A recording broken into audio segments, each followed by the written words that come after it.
Ukrainian President Volodymyr Zelensky has confirmed an evacuation is underway of civilians at a steel plant in the bombed-out city of Mariupol.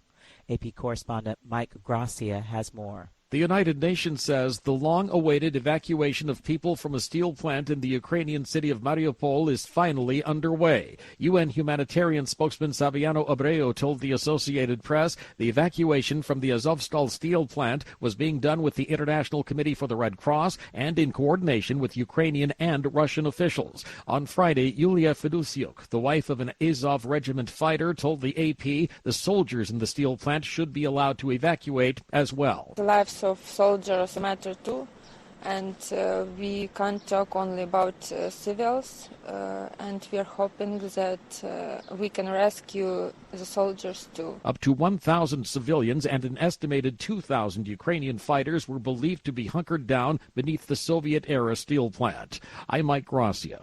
U.S. Speaker of the House Nancy Pelosi has urged Ukraine not to back down in the face of bullies like Russia following a surprise weekend visit to Kyiv. Pelosi pledged continued U.S. support for Ukraine when she met President Volodymyr Zelensky in Kyiv, revealing the unannounced visit the day after. Meanwhile, Moscow said it had struck at weapons supplied by Western nations in the country's south.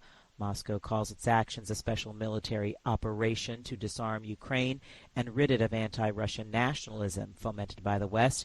Ukraine and the West say Russia launched an unprovoked war of aggression. The European Union will propose a phased-out ban on Russian oil imports as part of its fresh round of sanctions against Russia for its invasion of Ukraine, sources say. The European Commission draws up sanctions for the EU's 27 countries.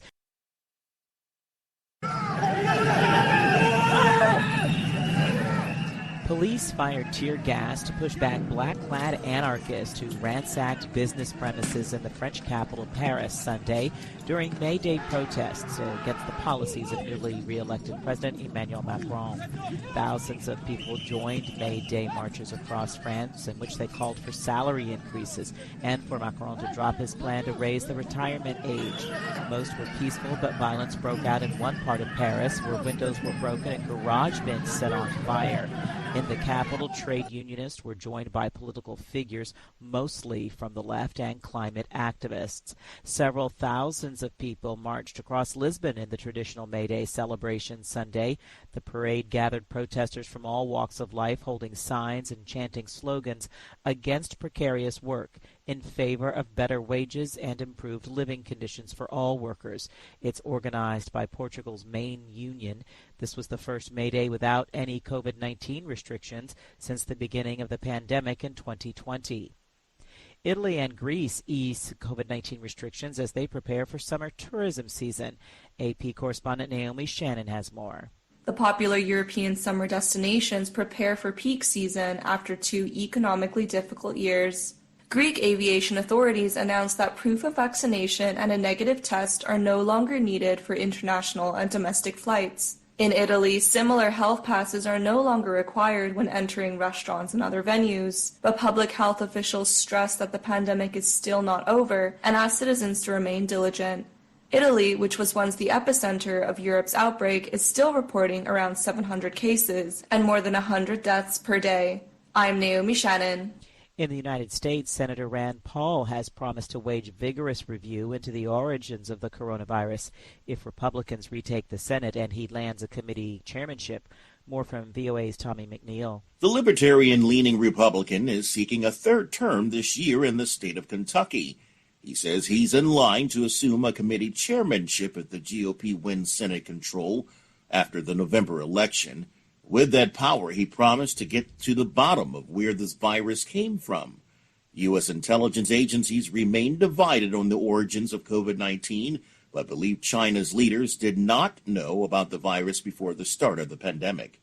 Tommy McNeil, VOA News, Washington. And recapping our top story, Ukrainian President Volodymyr Zelensky has confirmed an evacuation is underway of civilians at a steel plant in the bombed-out city of Mariupol.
Hi, thank you for watching.